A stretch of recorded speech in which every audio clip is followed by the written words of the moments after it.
Kathy Richards here with this JTV News update. And as we've been doing throughout the hurricane season, post-hurricane season, we've been coming across quite a number of agency, organizations, and institutions that have been doing a phenomenal job in helping in the restoration process here in the BVI. And we are now with Mike Clark, who is heading the team from Convoy of Hope. Mike, good morning to you. Good morning. How are you today?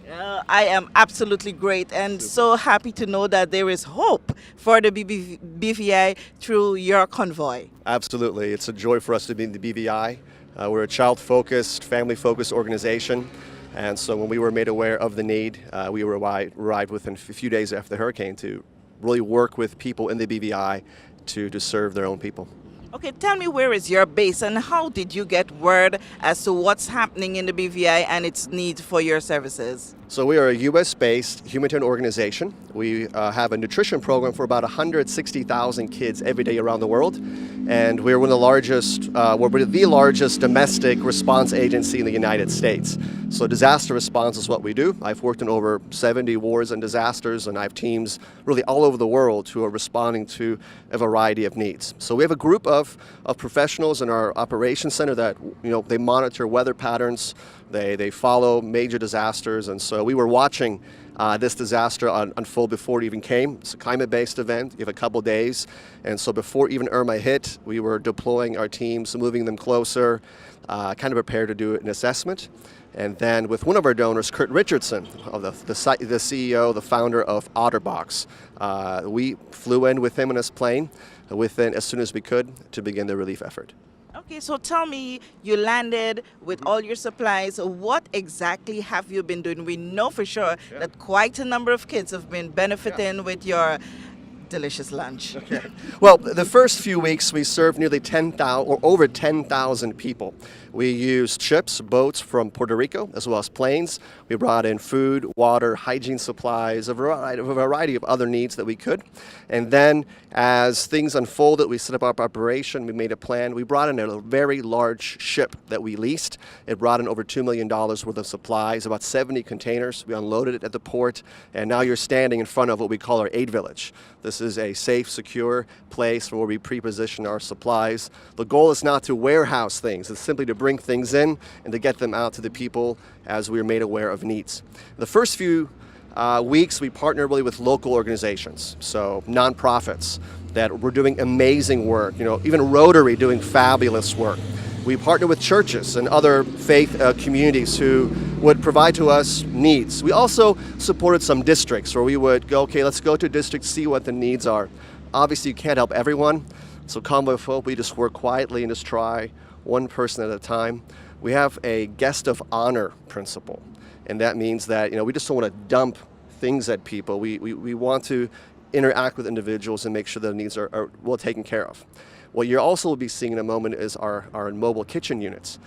We are producing about 1,500 hot meals a day, mostly for children ages 3 to 8 in the early childhood development centers. And then when school starts in November, we'll be feeding every enrolled child on all the islands that we can in the BVI. And food security is not only our expertise, it's also what we're passionate about. Sir, I was at the grocery store yesterday, there is food there, but our concern is that often people don't have kitchens yet, not enough fuel. So kids that we're meeting are not eating necessarily balanced and hot meals. So as long as we're needed, we are able to provide up to 5,000 hot meals a day for at least a year, if that's what is needed. Okay. Well, we know for sure you said food security and nutrition is very key to Convoy of Hope. For some reason, we would know for sure that, not everything that comes in are things that are familiar with the kids of the BVI. Yeah. How do you go about educating them as to, one, its value, its taste, and then they look at the presentation to say, wow, should I try this? I'm a father of a 3-year-old. It takes time to introduce anything. We bring in actually neutral food that is safe and healthy.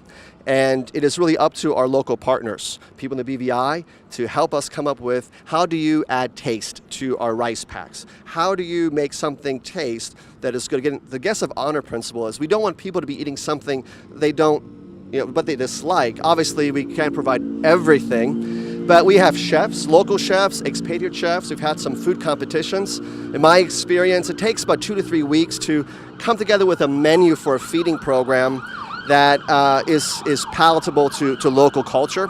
And the moment you'll be tasting it, and you can see for yourself what you think.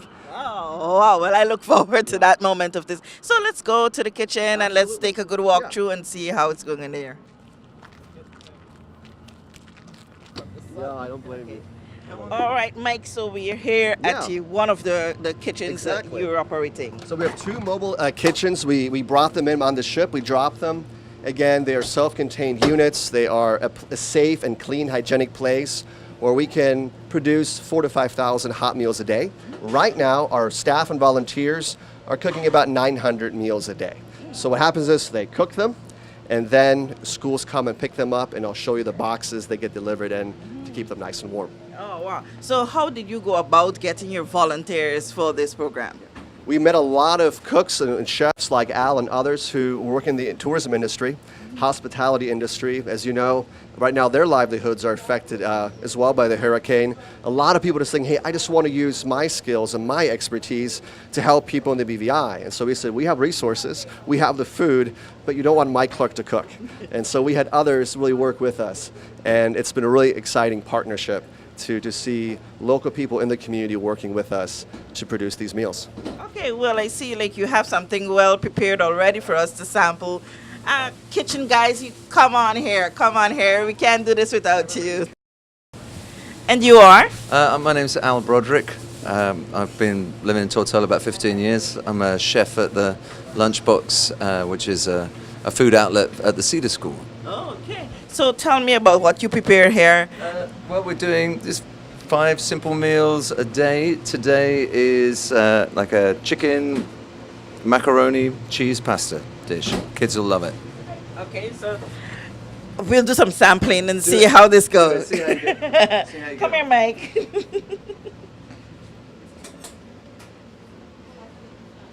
This is a vegetarian one, or it's No, they're chicken. Oh. Mhm. And this is what the kids get today. That's what they're getting. Mm. That's what they're having today. So we, for example, if I have a look over here, we've prepared this box for East End. So we have these hot boxes. Oh, so And the then food is actually in there. Yeah, we just prepared this one. I think this one is going to go out to East End. We use these gastro pans. So that's what you're eating. It's two in there, and they'll stay hot in here. And the guys come from East End, from the school, pick it up, put it in their car, hopefully bring it back clean, so we can, fill it up again the next day. Oh, well, certainly. And there's we have a list. We have the numbers coming through. They kind of call them through with this is how many they've got today, so that avoids too much waste. There was the first couple of days. Yeah, everyone's at school, but they weren't quite all at school. So trying to avoid the waste. Other schools getting involved. Montessori, they got 16 little ones, and they're having a free lunch as well. Also, the school's coming to pick up here at the Cedar School. It's part of the same thing. There's a free meal with Convoy of Hope going out to them as well. So my chef Marisol up there, she's doing 150 kids up there. So you can kind of put that on the tally as well. And then, of course, on the street still in East End, Chef Regis from Brandywine Bay and his crew are doing another 150 kids East End. They've moving their kitchen today. They're going to be cooking out of Surf Song's kitchen on beef. They've kindly given up their facilities for the project. And so, yeah, as Mike said, it works out to be about 900 a day so far. And as school resume from November 6th, I guess the numbers are going to increase drastically. You're really prepared for that? Yeah, I think we've got scope to do a lot more, for sure. Yeah. Okay. Well, I'm sorry for my cameraman because he has to stay behind the camera, and I can enjoy this extremely tasty. And there is no doubt that what our kids are getting is nutrition and the taste and the value for the investment that the Convoy of Hope has made in coming towards helping us in the restoration process in the British Virgin Islands. More to come. Hi, Maureen. Hi, how How are you today? I'm okay. Okay. What convinced you to come out and be a volunteer with Convoy of Hope? Well, I was grateful and all called me and asked me to help out. And I know it's for the kids and it's for the time like that or this storm. So I make up my mind and I was very grateful that he called me to volunteer. You have your own Yes, I facility have that you cook yeah. as well? Yeah, I have my own by Francis Lettsome School, which this storm blow away, which I looking to rebuild. So I hope that I get the help to rebuild it back because I with the school children also. Okay, there is always a reward for those who do diligent service, Yeah, I and know. thank you so much for. Yeah. She's saying, Diane is saying amen to that. Yes. Tell me how you got to be a part of the team. Well, my stepdaughter told me about it, and I just said, okay, I'm not working now, so that'll make me more Active. active. Because I am a lady, I don't like to sit around doing nothing, and I love children, so whatever. I said, okay, may I join in? Okay, so how does it make you feel now that you're doing such a great job? Good. Very good. Okay. Yes. What would you want to say to kids about the type of food you cook, and when you put that special doner hand to that, how it tastes? Yes. Well, I hope they enjoyed it, and I know all that we do is nutritious. So, not no fried food, no chips and fried chicken. It's nutritious food and healthy food. Great. Thank you so much. Food and non-food items. And then we have a So, Mike, we've spoken quite a lot about what you're doing in terms of feeding the kids, preparing those delicious meals. Oh, God, the taste is still in my mouth. I know it wouldn't go well, I remember that. But also, you're collaborating, like you said earlier, with local churches to help them to give relief to their members. So tell me that process and how you go about it. Absolutely. We're a nonprofit volunteer organization. So what you'll notice, we only have actually 2 expatriate staff from our Convoy office working here because we depend on voluntary organizations. So for us, civil society could be churches, other faith communities, civil society groups, clubs can submit an application to us. We vet their needs. We look kind of where they're located, make sure we're not creating too much duplicate efforts. And when we've vetted it and approved it, we give them a time frame, usually Fridays or Saturdays. And we prepare the supplies that you'll find in the aid village, and we bring them into our staging area. So this tent is a staging area where we get ready for the next, and watch your step please, we get ready for the next supply run. So let me pull something out to kind of show you. Couples out here. So for example, we have a couple groups coming today. They would be picking up a hygiene kit. So it's a toy, personal hygiene products, just very basic, a toothbrush and shampoo, feminine hygiene products, and then they will be distributed.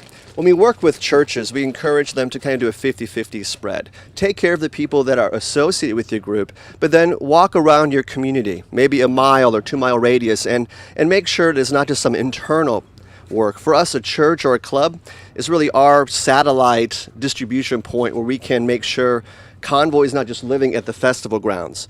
When people come here, we actually don't really do individual. We really want them to be in their communities and get the aid there. So this is an area where we stage supplies like the hygiene kits, or water barrels, or water, whatever the request is. And when we have it, and if that need is real, we try our best to meet it as fast as we can. How that process has been going. I know, I guess you've been coming across quite a number of persons who are trying to get individual assistance. How do you respond to persons like that, and how do you ensure, because I'm sure you do that, ensure that they latches on to someone who they can get that assistance from? So we really believe in empowering our hosts, people in the BVI, to really help us in good decision making. So we use best practice. We make recommendations of serving handicapped, elderly, families with young children, unemployed, whatever they might be. But we really want to make sure we involve other people in the decision-making process. When I first landed, I was at the hospital, and a young mother came in. She was crying and screaming, and no one was really able to help her. So I pulled her aside, and I said, "Miss, what's the need?" And her 6-month baby had stopped eating 2 days before. She wasn't able to breastfeed a child, and really no one had any baby formula. So there is an individual need. We don't send them back and have them fill an application out. We took our driver, we had some baby response kits, and we gave them there. So there are acute needs. We're not going to send them away. However, when people are driving up in their vehicles and they ask for assistance, we do have to refer them. So individual requests can go to the Red Cross across the street, and we supply the Red Cross with food and non-food items. And then we do ask them where they live, and we help them also to find maybe a church or community center that can serve it. So we really just want to make sure that we're good stewards of the resources that have been donated to us. At the same time, there are just certain needs you do have to meet. And so children at risk for us will always be a priority. Beautiful. As a mother, that's one of the best things you could have said so far from me. But tell me about some of the other items. I know we see the care package that the churches can benefit from. What else do you have that you can share with a church organization? So we provide, for example, our rice packs, and I can pull one out here for you in a moment. Go but right ahead. I'll go ahead and do that. Okay. So this is a rice pack. It serves about, I would say, 4 children meals. It is rice, but it's fortified and it's infused with vitamins, protein, and minerals. You cook it for 20 minutes. It's bland in taste, so you can add whatever flavor you would like. A lot of people are adding chicken. We have some cooks across the BVI who have been very creative, and in fact, we're working on a recipe book. So soon we'll be issuing the recipe book along with the food. But again, if you eat this food, one of these meals will be actually enough for the daily calorie and protein and mineral intake that you need for the day. So that's why we use this. Plus it's safe, it's clean, and it's a fast way to cook. We have water, we have, again, hygiene products, we have blankets for those that still need. Mike, tell me, with all this that you're doing, I know you've done this across the world, Sure. Like you said earlier. Where do you see the BVI in terms of returning to some semblance of normalcy come, let's say, by the time another year or so, at which time you were hoping to pull out of here? Well, I think in my experience, as you can see, it's already becoming green. Roads are clear. People can get somewhere a little faster unless it rains. And businesses are reopening. For us as a humanitarian organization, economic recovery and political stability are key to ensuring that household food security is taken care of. That's why we're investing in the education system. That's why we're looking at how can we help repair and rebuilding schools, because that is our focus on creating stability. I think, in a year from now, BVI will be back up and running. It will be different. It's an opportunity to do business differently. I think our concern continues to be that rights are extended to our beneficiaries, that local BVI Islanders as well as guest workers receive the same rights and protection of a safe, affordable housing. And so I think those are the areas that we want to continue to work on to make sure that the BVI rebuilds, as I know it will. And again, I arrived 3 days after the hurricane, and that sounds good on camera, but by the time we had come back, people were already responding. We were not the first ones because it was local people clearing roads, helping people. I've been amazed at families just opening up their homes and sharing spaces. That kind of attitude is more important to rebuilding a country than what Convoy of Hope can do. We can complement, we can support, but it is the local capacity that really will see this country rebuild. Okay. You are doing a great job. Your team is doing a great job. But what are some of those beautiful stories that will live on with you as Dr. Mike Clark when you should have left the BVI? A couple weeks ago, my wife and my 3-year-old daughter came to visit me. I'd been gone for over a month. It was time to have some family time. My wife and I, we actually lived and worked in many war disasters before our daughter was born. So for my wife, this is normal. So we brought our 3-year-old in, and it was the first day that we started hot feeding. And she was at a community center in West End, and my little 3-year-old got to sit with a little girl her age. And that little girl was her first hot meal in 2 weeks. Now, we can talk about helping 10,000 people that we have in the BVI, but for me, it's that individual. When we're meeting individual needs, to me, that is why I do what I do, and that's why Convoy of Hope will continue to do what we do around the world. Okay, and what is that lesson you would love the others to learn from Convoy of Hope? I think if it's not with Convoy, find another organization to keep on working. I know we're all getting tired. Life is getting back to routine, but the most vulnerable people are actually in more need today than they were a couple weeks ago. Cash is running out, supplies are running out, shelters are closing, families are asking their guests to, hey, it's time for you to move, perhaps to another apartment. This is the time when the BVI needs local capacity to continue to work. And Convoy will stay as long as we're needed, but we can only leave when we know that our friends in the BVI are continuing this great spirit of solidarity that we've witnessed. So it's not all about food and feeding only that Convoy of Hope focuses on. I know that you're soon to roll out the shelter project. Right. Tell me more in detail about that. Yeah, so we've developed a community-based self-recovery program for shelter. The emphasis on self-recovery. We will provide materials such as lumber, plywood, and siding and roofing material to allow community groups to say, hey, we want to help an individual, maybe a single mom or an elderly family. We want to just get a basic roof over their head or put some walls in. And they apply, and we review it with them. We meet with the volunteers. We make a plan, and then we will give them the supplies. They will have to provide transportation, labor, and tools to actually do the project. We will supply them with the materials. So that's the first thing. Secondly, there are churches or community centers that say, hey, our place of worship or our place of gathering is destroyed. Can you help us? And the answer is absolutely yes.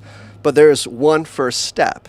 That group, if it's a church or a club, needs to identify one family or one individual in their neighborhood and say, hey, we want to help this family get back in their home. Convoy will provide the supplies for the project. They take a weekend to help a family in need, and then the next day or the next weekend when that project is completed, we will then help them develop a recovery program providing supplies for the churches or places of worship or meeting. Okay. So how you go about assessing the needs, and how do you, after they would have completed those projects, vet and ensure that, it was 100% to your expectations? So for us, obviously, accountability is key, but we don't want to hide in bureaucracy. So we don't want to create a paper trail. So if a group comes to us and say, hey, we want to help this individual, then we will go with the group to the individual's home. If it's a rental property, one of our team will have to negotiate with the landlord, because our goal is to take the value of the product, the value of the time, and the landlord will be required to give that amount as a credit moving forward to the tenant. So there's some conversations involved. We will take pictures, of course, before, and then we will follow up throughout. And then at the end of the day, it's not just getting a nice picture of a nice home. We really want to talk to the beneficiary, that elderly couple, that single mom, and say, hey, is this okay? Is your house durable? Is it safe? Is it adequate? And so for us, accountability really would be placed again on the community. The term we use is self-policing. But again, for us it is, we need the community to work with us. Up to this point, we've had very little problems, actually none at all that really are major. And so I think we're in a good spot to really see the community go out. We are prepared to really support any group wanting to help individuals in need to get back into their own homes, especially for children. Kids need the routine. They need safe shelter. It is not safe for especially kids to be in community centers to sleep. And so that's really one of our priorities as well. Okay. Do you think that you guys really have sufficient supplies to respond to the vast needs? Because I know for sure after persons would have seen and heard this interview, I guess the trail here would be so filled with persons coming towards you. Absolutely. So first of all, we don't accept individual walk-ins. So it's only groups that can really apply for assistance for individuals. Trust me. And we are delighted we will be posting information, and they'll have applications they can pick up. We can even WhatsApp them to them. And again, can we help everyone? The answer is no. I've done this long enough to say I've never had enough for everyone. But I believe there are all the great organizations who've been working before we have here, Rotary and others who are doing individual shelter projects. So it won't just be Convoy who will do it. We will do what we can for as long as we can, and I know other organizations will too. Okay, so how do organizations and institutions apply for your services? They can send us, and I will give you the information here in a bit. They can WhatsApp us or email us an application, which we can make available for download or for pickup. We've also WhatsApp these applications. It's just a very basic application. Then a case officer will review it, contact the representative of the group, and then we get going. Of course, if a group does a really good job in the first couple of projects, then we can really invest in them more. We always start with one project. A group can bring me 10 applications. I want one, and let's pilot the project together, and we'll test it out, and then we roll it out. So it's not going to be a 2-hour turnaround time, but again, I do not want to see bureaucracy getting in the way because the next rains are coming. And for us, that is this looming cloud that we really want to make sure people are back in their homes safe and dry. We want to extend a heartfelt thank you to you, your team, Convoy of Hope, the hundreds and thousands of volunteers around the world who contribute to your institution, your organization to make this possible for the people of the BVI. Convoy of Hope, they're one of several organizations that are doing their best to help the BVI return to the state where it can be self-sufficient. With this JTV News Update, I'm Kathy Richards.